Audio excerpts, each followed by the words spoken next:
क्या मामला है, आप लोग क्यों यहाँ पे धरना दे रहे थे अभी तक?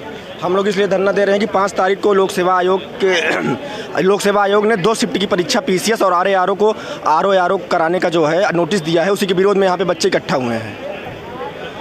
ये कब तक धरना आपका चलता रहेगा? ये धरना आज यहाँ पे था। 11 तारीख को धरना लोक सेवा आयोग के गेट नंबर 2 पे तब तक चलता रहेगा जब तक आयोग 2 शिफ्ट की नोटिस वापस लेके 1 शिफ्ट की नोटिस नहीं दे देती है। ये जैसे कि यूपी पीसीएस लगातार 1 साल से पेपर नहीं करा, फिर लगातार नॉर्मलाइजेशन का ऐसा कर रहा है, क्या यूपी के छात्रों के साथ खिलवाड़ हो रहा है?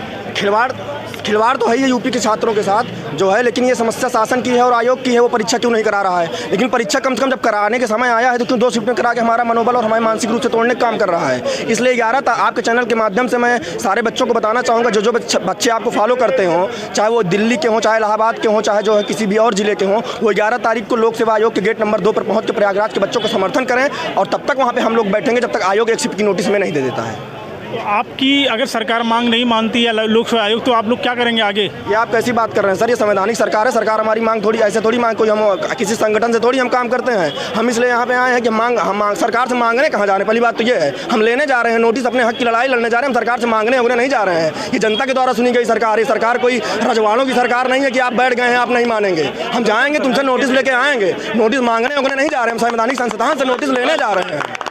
और पीसीएस में नॉर्मलाइजेशन चलता है क्या? आज तक जहाँ भी चला है उसका नुकसान हुआ है। अभी यूपी पुलिस की परीक्षा में नॉर्मलाइजेशन की व्यवस्था इन्होंने लगाया था, 25 क्वेश्चन डिलीट हुए हैं। आप बताइए, जिस बच्चे का 116 है, जो इनकी फाइनल आंसर की पहले समझ रहा था कि वो जो है पुलिस कांस्टेबल बन जाएगा, जब इनके आंसर की उसके 25 क्वेश्चन डिलीट हो गए तो 87 पे आ गया और 87 वाले का 116 हो गया। तो आप बताइए कैसे? और इतनी एलिगेंट परीक्षा है ये। उत्तर प्रदेश लोक सेवा आयोग जो है प्रदेश की ब्यूरोक्रेसी है, जो प्रदेश की रीढ़ है। ये नायब तहसीलदार, ब्लॉक डेवलपमेंट ऑफिसर, रजिस्ट्रार और SDM देती है, जो हमारे राज्य की ग्राम पंचायत व्यवस्था को सुदृढ़ करने का काम करती है। आप उसको जब भाग्य भरोसे कराएंगे तो हमारी ये व्यवस्था कैसे मजबूत होगी? इसलिए हम तब तक लोक सेवा आयोग के गेट नंबर 2 पे बैठे रहेंगे जब तक आयोग हमें नोटिस दे नहीं देता। हम फिर से कह रहे हैं, नोटिस मांगने नहीं, नोटिस लेने जा रहे हैं और लेके आएंगे। आपकी क्या मांग है?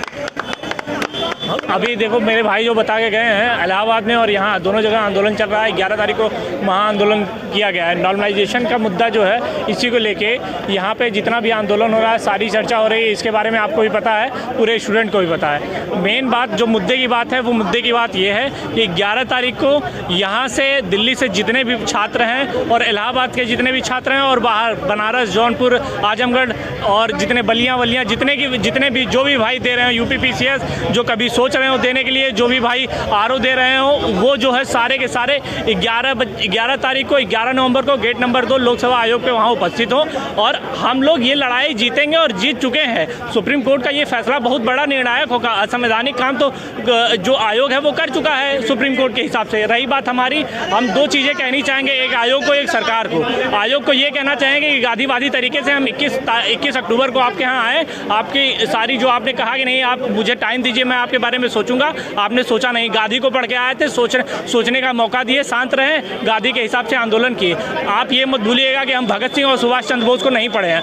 अगर हमको ज़रूरत पड़ी तो सुभाष चंद्र बोस की तरह भी लड़ेंगे और जो नोटिस है वो लेंगे। अपने हमारा अधिकार आप नहीं छीन पाएंगे, आप जो करना है कर लीजिए। एक तो बात इनके लिए हो गई। दूसरी बात, अगर शासन को ये सारी चीज़ें हम पत्र के माध्यम से पहुँचाए हैं तो, और जितने भी हमारे लोक प्रतिनिधि हैं उनके माध्यम से पहुँचाए हैं, पोस्टल सर्विस के माध्यम से सारी बातें अपने शासन तक पहुँचाए हैं। शासन से मेरी एक कहने की बात है, बस याद करिएगा कि हम जयप्रकाश नारायण को भी पढ़ के बड़े हुए हैं, तो हमको उस चीज़ पे मत लाइएगा। वो सेंट्रल गवर्नमेंट थी, आप स्टेट गवर्नमेंट में हैं, इससे ज़्यादा कुछ नहीं कहेंगे। आप भी समझदार हैं, हम भी समझदार हैं। वो भी आंदोलन स्टूडेंट से ही था, ये भी आंदोलन स्टूडेंट से होगा। जयप्रकाश पढ़े हैं, दिल में है हमारे। अगर जयप्रकाश वाली धारा अगर आप लोग लाना चाहते हैं तो बाकी आगे आप खुद समझदार हैं। धन्यवाद। वेरी गुड, बहुत अच्छा। हम लोगों की मांग यही है कि आरओ और यूपी पीसीएस का जो एग्ज़ाम पूर्व की बात ही होता था एक शिफ्ट में, उसी तरीके से हो। अब ये जो आयोग का नया निर्णय आया है कि 2 शिफ्ट में, उस तरीके से कई विसंगतियाँ उत्पन्न होगी, जिससे लड़कों को काफ़ी परेशानी हो रही है। नॉर्मलाइजेशन होगा, उसका कोई पैमाना वगैरह नहीं है, जिससे काफ़ी दिक्कत हो रही है। आप लोग अगर नहीं होता तो क्या करेंगे आगे? हम लोग 11 तारीख को महाआंदोलन बुलाएं, आयोग के सामने चलेंगे, वहाँ पे धरना प्रदर्शन करेंगे। फिर अपनी मांग मनवाने के लिए हम लोग एक संगठित होकर आयोग के सामने अपनी बातें रखेंगे। आयोग के सामने भी रखेंगे, सरकार के सामने भी रखेंगे। हमें आशा है कि हमारी बातें सरकार ज़रूर सुनेगी, आयोग भी ज़रूर सुनेगा। क्या कहना चाहते हैं आप? मैं सुनील पाल यूपी मिर्ज़ापुर से। मैं बोलना चाहूँगा जो नॉर्मलाइजेशन हो रहा है ये जो है कि नोटिफिकेशन में नहीं दिया गया था तो सरासर गलत है, क्योंकि जब आंदोलन हुआ, जब नॉर्मलाइजेशन की बात हो रहा था, तब जो है सारे छात्र ने जो 21 तारीख जब आंदोलन किए तो वहाँ पे सचिन ने बोला हम प्रयास करेंगे कि 1 शिफ्ट 1 डे एग्जाम होगा। बट उसके बाद जो है कि जिस दिन जो है कि पूरी तरह से ट्विटर पे टेंड किया, उसके 2 दिन बाद जो है कि उन्होंने 2 शिफ्ट पे एग्जाम कराने का निर्णय लिया। ये सरासर तानाशाही है और हम लोगों के साथ पूरी तरह से अन्यायपूर्ण है। हम लोग साथ साथ आने वाले जो भी बच्चे देंगे उनके साथ भी पूरी तरह से गलत हो रहा है। और हम लोग कोई जो है कि अगर कोई नेता या उद्योगपति के बच्चे नहीं है, हम लोग किसान और मजदूर के बच्चे हैं जो कि बाप जो है कि खून और पसीने सींच के पढ़ाते हैं। अगर हम लोगों को नॉर्मलाइजेशन की वजह से बाहर करना चाहते हैं तो मना कर दे, फिर हम लोग किसान और मजदूर के बच्चे फिर जो है कि एग्जाम वगैरह में ना बैठे और हम लोग जो है कि इसके लिए आंदोलन करेंगे 11 तारीख को 11 बजे। और हम लोग अहिंसापूर्ण आंदोलन के साथ जब तक लोग जो है कि यूपीपीएससी लोक सेवा आयोग नहीं मानेगा तब तक हम लोग जो है वहाँ पे रहेंगे और उनको मानना होगा, क्योंकि हम लोग वोट अगर करते तो हम लोगों का अधिकार है। हम लोग किसान और मजदूर के बच्चे अपने न्याय के लिए लड़ेंगे। अगर नहीं करते तो फिर क्या करेंगे आप लोग? नहीं मानेंगे तो मानेंगे हम लोग जो है कि यहाँ से भी जाएंगे और अपना जो अहिंसापूर्ण आंदोलन करेंगे वहाँ पे। धन्यवाद। आप बताइए क्या कहना चाहते हैं? सर क्या मामला, आप लोग यहाँ पे क्यों इकट्ठा हुए हैं आप लोग? देखिए, मामला अभी तक जो आयोग के इतिहास में होता रहा है पीसीएस आरओ परीक्षा को लेकर के, तो उसमें 1 शिफ्ट में ही होता आया है, 1 डे में आया है। इस बार आयोग एक नया परिवर्तन कर रहा है, उसी का हम लोग विरोध करने यहाँ इकट्ठा हुए हैं।